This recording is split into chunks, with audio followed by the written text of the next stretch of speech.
હું માજી નગરપાલિકા પ્રમુખ સાજિદભાઈ રાણા। સાજિદભાઈ, શું સમસ્યા હતી કે આજે નગરપાલિકા ચીફ ઓફિસર પાસે આવતો? આજ રોજ આમોદ શહેરની અંદર તમામ વિસ્તારોની અંદર ગટરો ઉભરાઈ રહેલી છે। વારંવાર રજૂઆત કરવા છતાંય પણ આ કામગીરી થતી નથી। કામગીરી કરે એટલે 5-6 દિવસની અંદર છે પછી તરત મોટર ભરી જાય છે।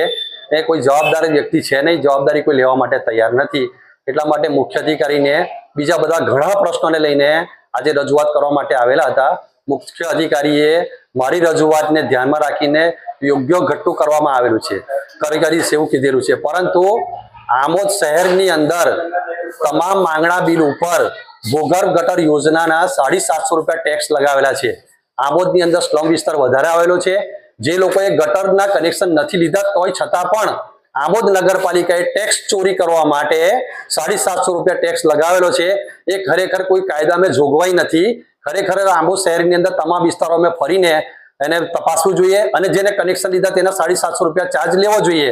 ભરૂચ નગરપાલિકાની અંદર 500 રૂપિયા ચાર્જ જો વસૂલ કરતા હોય તો આમોદ શહેરની અંદર 750 રૂપિયા ચાર્જ કેમ વસૂલ કરો છો?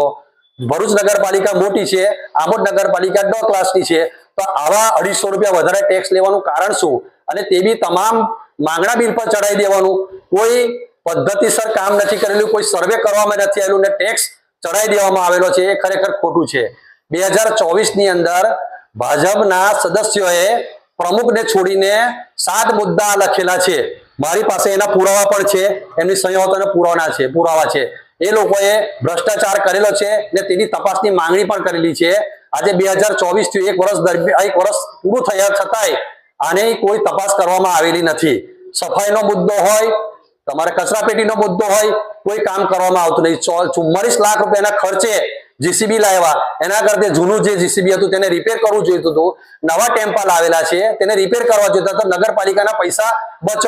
પ્રમુખ એવું કહે છે કે 70% વસૂલાત કરેલી છે, તો સફાઈ કામદારનો આજે પીએફ બાકી છે 44 લાખ રૂપિયાની આજુબાજુનો, કેમ ભરેલો નથી? જ્યારે આંદોલન લઈને આવે છે ત્યારે પ્રમુખશ્રી તરફથી એવું કહેવામાં આવે કે તમે પાર્ટી જોડે જોડેલા છો, તમે હાય હાય બોલાવો છો, તો તમે સીધી રીતે ના માનતા હોય તો પબ્લિક રસ્તા પર આવવાની છે। એ સ્વાભાવિક વાત છે। શું મુદ્દો છે તમારો? ઉપપ્રમુખ અગાઉ નગરપાલિકાની અંદર 12 સભ્યોએ તમે ભ્રષ્ટાચારના મુદ્દે તટસ્થ તપાસ કરીને ચીફ ઓફિસરને જે લેટર લખ્યો હતો અને અત્યારે એનું બિલનું ચૂકવણું થઈ ગયું છે, જે બાબતને લઈને તમે શું કહેશો?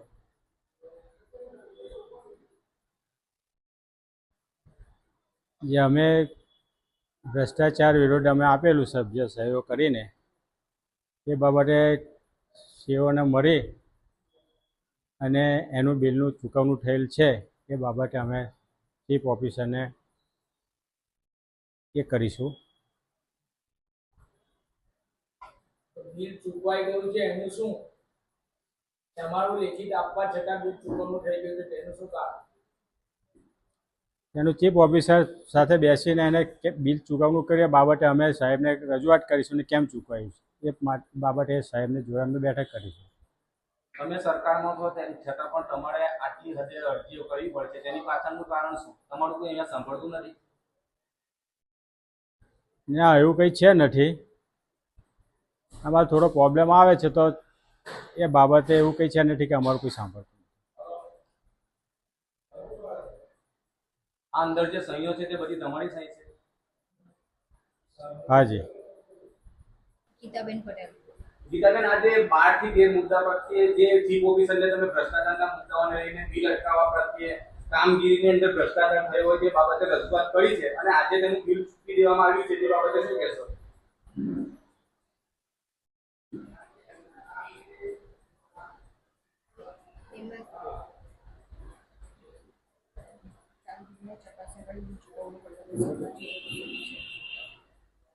કામની ચકાસણી કર્યા બાદ બિલનું ચૂકવણું કરવામાં આવશે। ચૂકવણું થઈ ગયું છે પછી તપાસ ચાલુ છે।